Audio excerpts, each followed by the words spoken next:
My name's Anne-Marie. I've got 4 children.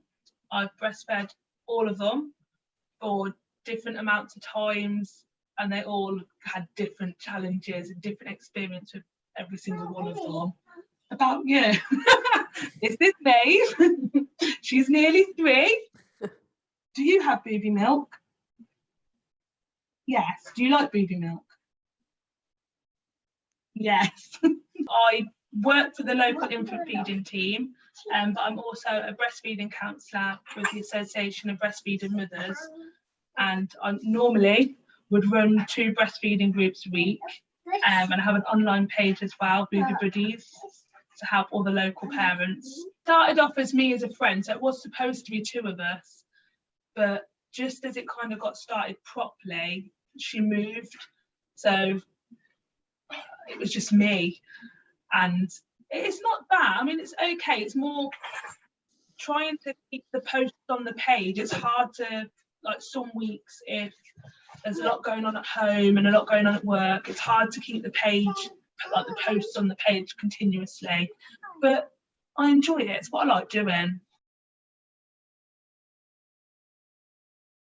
I think although I have access to support, like the infant feeding team, I've had midwives, they've been good, but I'd probably say the support from my mum and my husband was probably what kept me going through the hardest times.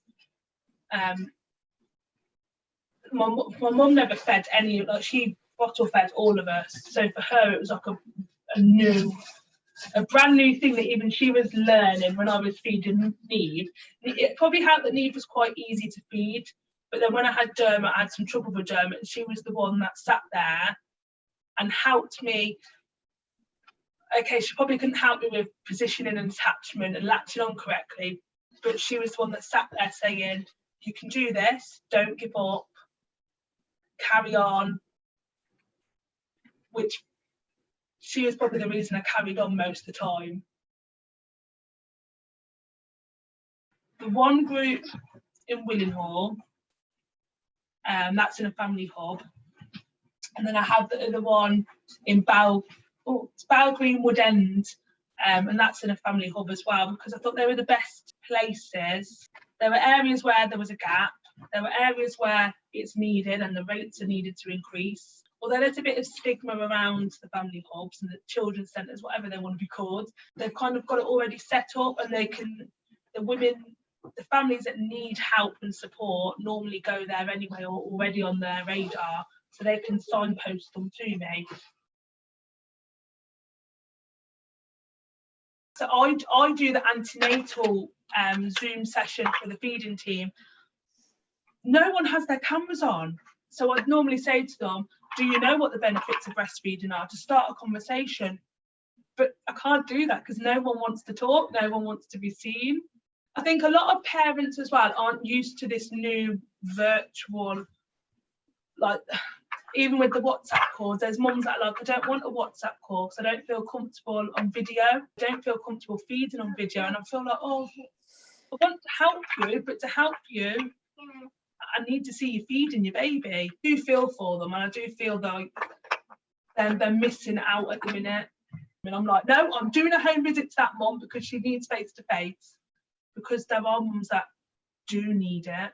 It's not just our service that's being more careful. Midwifery services are being more careful. Health visitors are being more careful.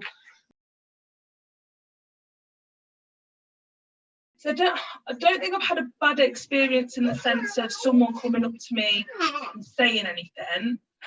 I remember when I was pregnant with Malachi, Dermot was still feeding then. He would have been about 2.5. And I remember he wanted to feed, and obviously I had a bump trying to feed Dermot, and I remember someone giving me a really evil look, and I thought, go away, because I'm likely to say something. That's the only bad thing that's ever happened. I'd say most of the time some people might glance over, smile, or glance and quickly look away if they realise what you're doing, but I don't think there's many people that would say anything. And I mean, I think it's really important for younger people to see it as well. So I remember actually I just remembered now, when we were out somewhere, there was a child. I was feeding one of them, and there was a child come over, and they were staring, which to me wasn't an issue, but I remember their mum being like, don't stare, don't stare. But they were really like, but what's she doing? What's the baby doing?